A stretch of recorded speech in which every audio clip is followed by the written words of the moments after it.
अब तो नमाजों के भी लोगों ने मसलक बना दिए।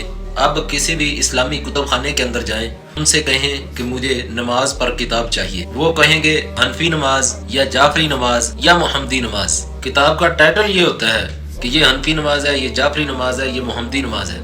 हालांकि नबी रहमत सल्लल्लाहु अलैहि वसल्लम ने फरमाया सल्लू रअयतुमूनी कमा उसल्ली, सहाबा को जमा फरमाया तुम उस तरह नमाज पढ़ो जिस तरह नमाज पढ़ते मुझे देखा है। अल्लाह को तो बस एक ही तरीका चाहिए, वो तरीका मोहम्मदी है, नमाज मोहम्मदी चाहिए। मैं सिर्फ इतनी बात कहता हूँ, जब आप मस्जिद में आते हैं बच्चों को छोड़कर, बीवी को छोड़कर, माँ बाप को छोड़कर, कारोबार छोड़कर, सब कुछ छोड़कर, तो फिर ऐसी नमाज पढ़ो जो आपके पास गठड़ियां गुनाहों की हैं वो जाया हो जाएं, तुम्हारे सारे गुनाह मुआफ हो जाएं।